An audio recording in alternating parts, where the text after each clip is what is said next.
إن الحمد لله نحمده ونستعينه ونستغفره ونعوذ بالله من شرور أنفسنا ومن سيئات أعمالنا من يهده الله فلا مضل له ومن يضلل فلا هادي له وأشهد أن لا إله إلا الله وحده لا شريك له وأشهد أن محمدا عبده ورسوله يا أيها الذين آمنوا اتقوا الله حق تقاته ولا تموتن إلا وأنتم مسلمون يا أيها الناس اتقوا ربكم الذي خلقكم من نفس واحدة وخلق منها زوجها وبث منهما رجالا كثيرا ونساء واتقوا الله الذي تساءلون به والأرحام إن الله كان عليكم رقيبا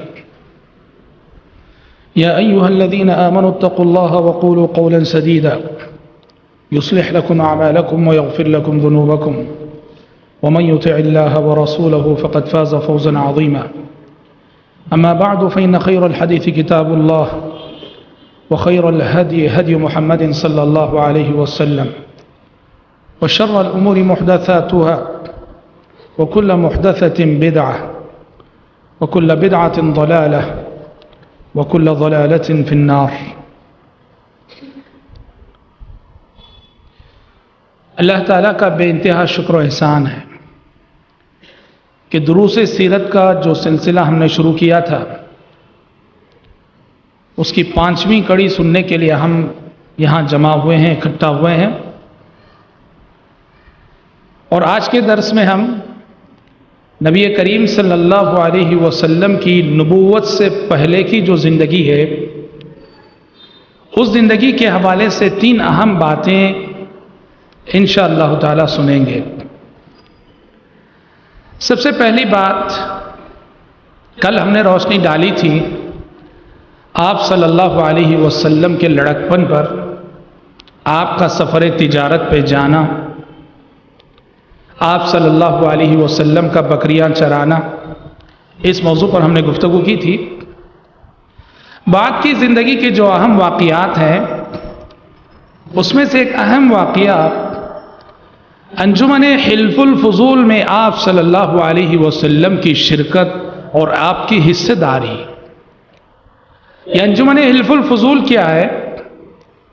ہوا یہ کہ مکے میں بد امنی عام ہو گئی، فساد عام ہو گیا، راہ چلتے مسافر لوٹ لیے جاتے تھے، چوریاں ہونے لگیں، اور جبکہ آپ کو معلوم ہے کہ سرزمین مکہ سرزمین حرم ہے اور اس کی حرمت کا پاس و لحاظ مکے کے کافر رہنے کے باوجود مکے کی حرمت کا کافی پاس و لحاظ کرتے تھے. لہذا جب مکے میں بدامنی عام ہو گئی، فساد پھیل گیا، تو مکے کے کچھ سنجیدہ لوگوں نے آپس میں مل کر یہ طے کیا کہ چلو ایک تنظیم قائم کرتے ہیں، ایک کمیٹی بناتے ہیں، اور اس کمیٹی کا کام ہی یہی ہوگا کہ مکے کو پرامن بنائیں. یہاں جو چوری کے واقعات، لوٹ کے واقعات ہو رہے ہیں، ان کا تدارک کریں اور مکے کے ماحول کو امن والا ماحول بنائیں. اور یہ کمیٹی جو قائم ہوئی اس مقصد کے لیے، اس کو نام دیا گیا حلف الفضول. جب یہ کمیٹی بنی اور یہ تنظیم قائم ہوئی تو ہمارے نبی محمد صلی اللہ علیہ وسلم بھی اس کمیٹی کے رکن رکین بن گئے. آپ نے بھی آگے بڑھ چڑھ کر اس میں حصہ لیا اور مکے کے ماحول سے فساد کو ختم کرنے اور مکے میں امن لانے میں آپ صلی اللہ علیہ وسلم نے بھی اپنا کردار ادا کیا اور اپنا رول ادا کیا.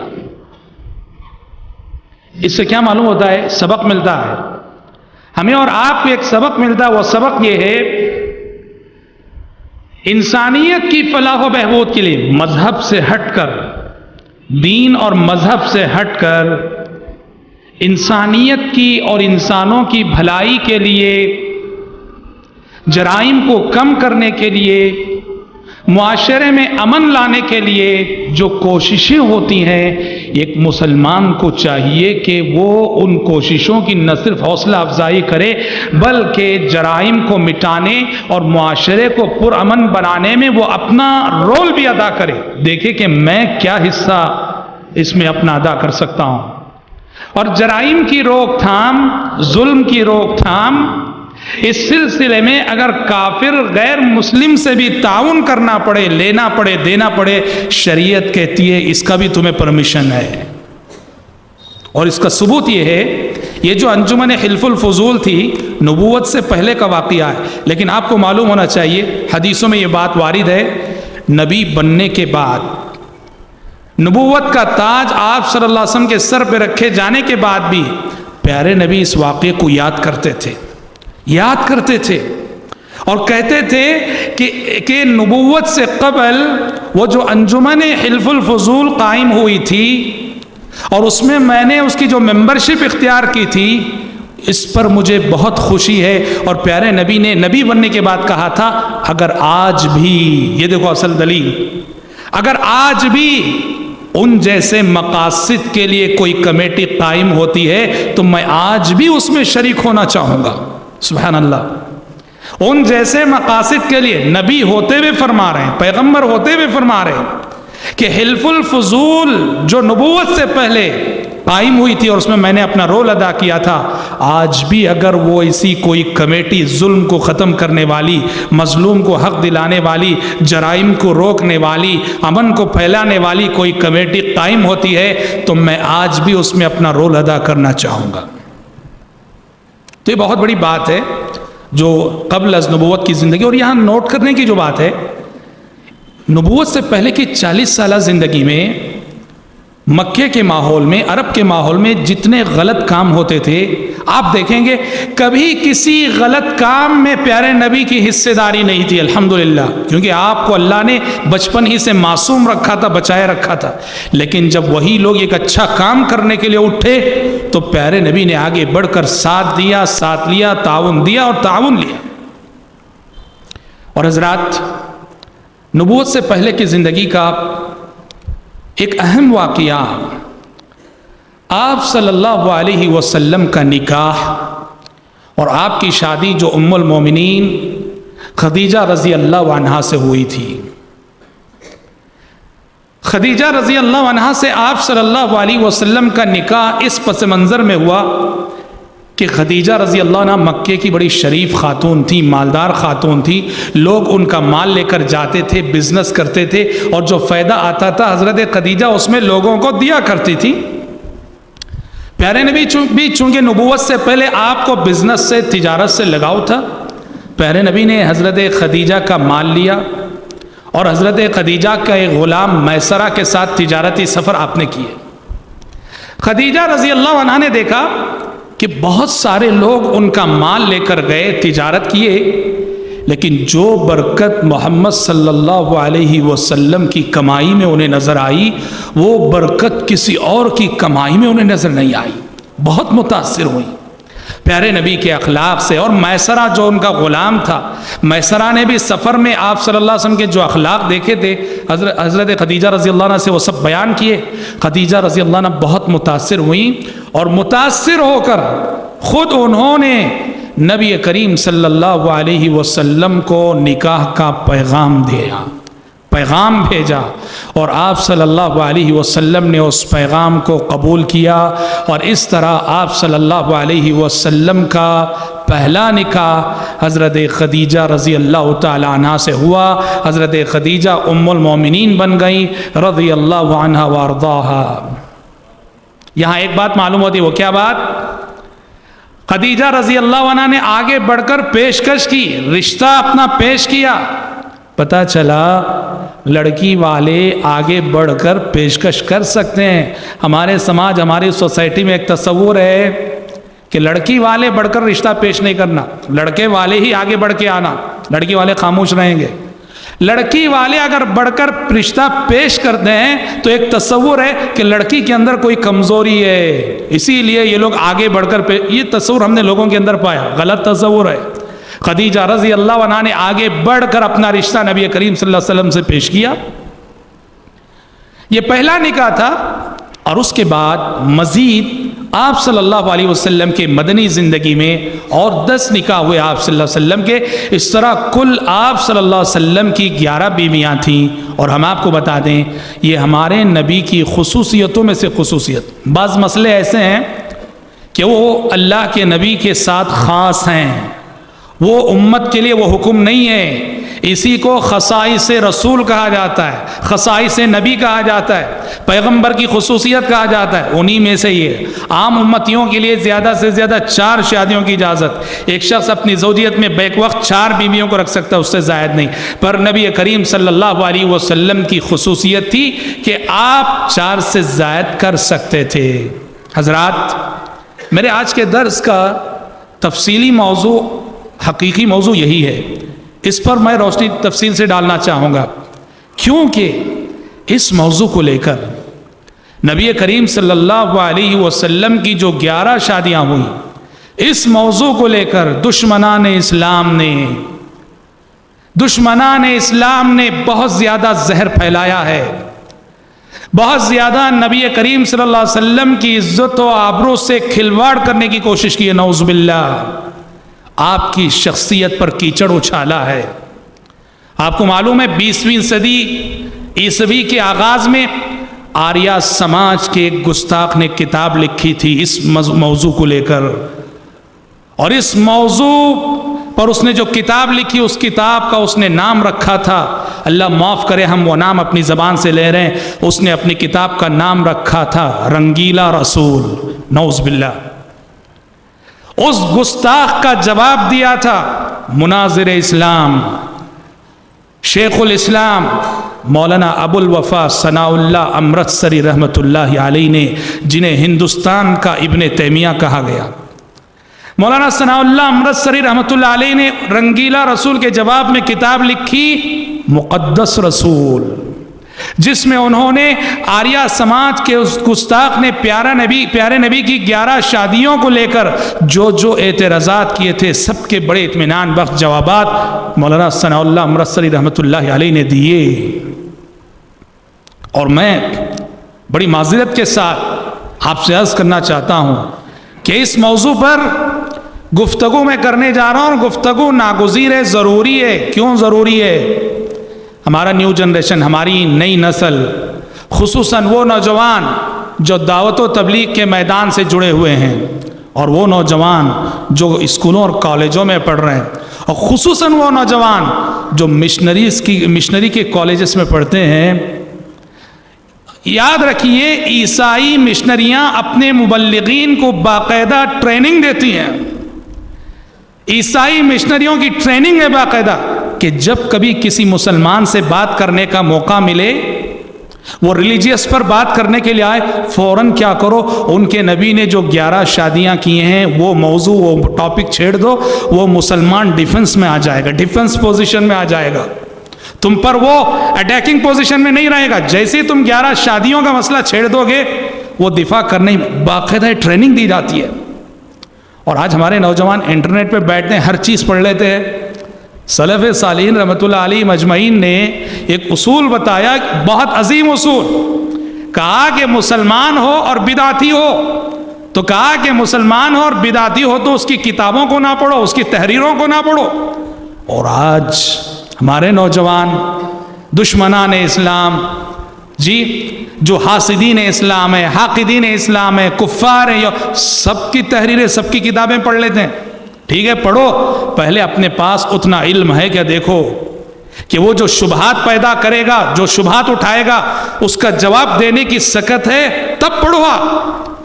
لیکن ہمارے پاس کچھ شریعت کا زیادہ علم نہیں, اور ہم ایسی تحریریں پڑھ لیتے ہیں, اور نتیجے میں کیا ہوتا ہے, ہمارے نیو جنریشن کے ذہن میں پیارے نبی کے تعلق سے بہت سارے شکوک و شبہات نعوذ باللہ ثم نعوذ باللہ بیٹھ جاتے ہیں. سوال یہ ہے کیسے جواب دیں ہم, کیا جواب دیں ہم؟ پیارے نبی نے جو 11 شادیاں کی, نعوذ باللہ ثم نعوذ باللہ, یہ دشمنان اسلام کہتے ہیں کہ یہ ہوس پرستی تھی, نفسانی خواہشات کا غلبہ تھا, نعوذ باللہ. کیسے جواب دیں گے آپ؟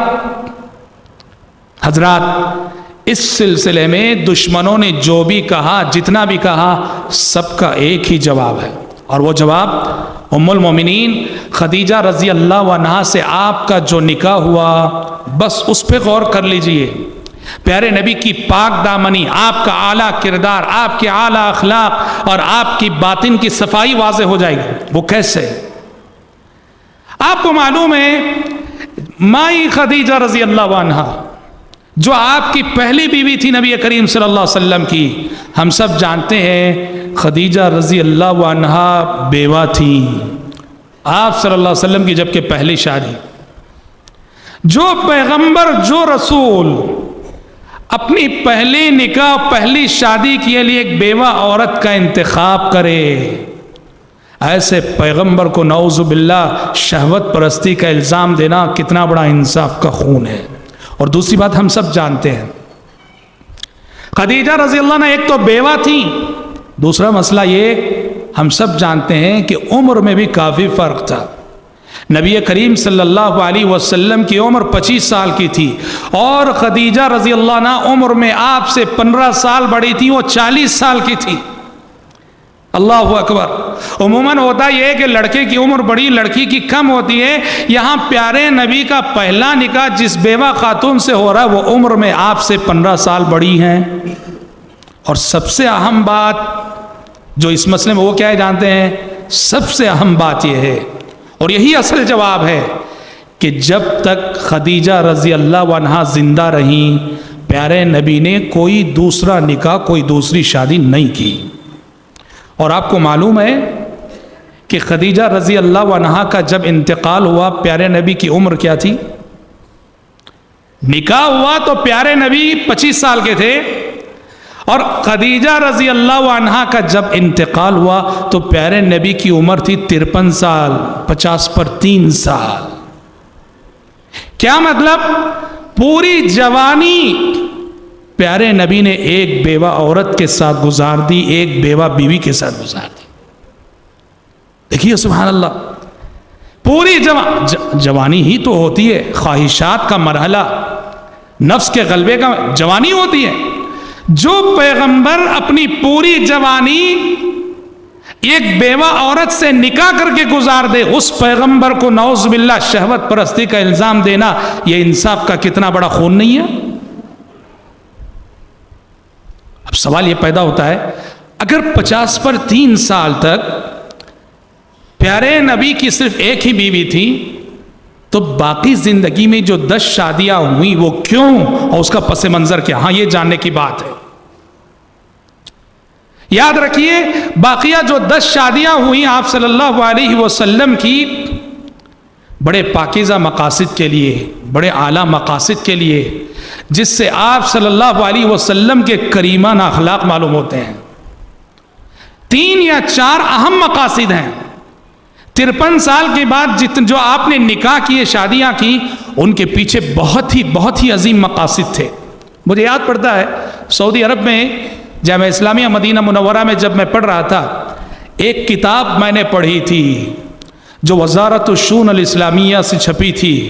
اس کتاب میں ایک ڈیبیٹ ہوا تھا، ڈیبیٹ کی تفصیلات تھی، مناظرہ ہوا تھا مسلمانوں اور کرسچنوں کے درمیان، اور ڈیبیٹ کا ٹاپک یہی تھا پیارے نبی کی 11 شادیاں. اور اس ڈیبیٹ اور اس مناظرے کا رزلٹ یہ نکلا تھا کہ ڈیبیٹ اور مناظرے کے بعد جو کرسچن مناظر تھے وہ مسلمان ہو گئے تھے، پیارے نبی کے اعلیٰ اخلاق کے قائل ہو گئے تھے. کیونکہ جو شخص انصاف کے ساتھ دیکھے گا تو آپ صلی اللہ علیہ وسلم کی ان 11 شادیوں میں کہیں بھی نعوذ باللہ ثم نعوذ باللہ وہ شہوت کی بات، خواہشات کی بات کہیں نظر نہیں آئے گی. آئیے دیکھتے ہیں کیا مقاصد تھے، کیا اسباب تھے، کیا ریزن تھے کہ جو آپ صلی اللہ علیہ وسلم نے اتنے نکاح کیے. سب سے پہلا سبب، آپ نے بعض خواتین سے نکاح کیا اس مقصد کی خاطر کہ وہ ایسی خواتین تھیں جو اسلام لائیں اور اسلام لا کر انہوں نے دین کے لیے، اللہ کے لیے بڑی قربانیاں دیں اور قربانیاں دینے کے بعد بیوہ ہو گئیں، ان کے شوہر انتقال کر گئے، بے سہارا ہو گئیں، اکیلی ہو گئیں، اور ان میں سے بعض کے پاس ننھے چھوٹے بچے، پریشان ہو گئیں.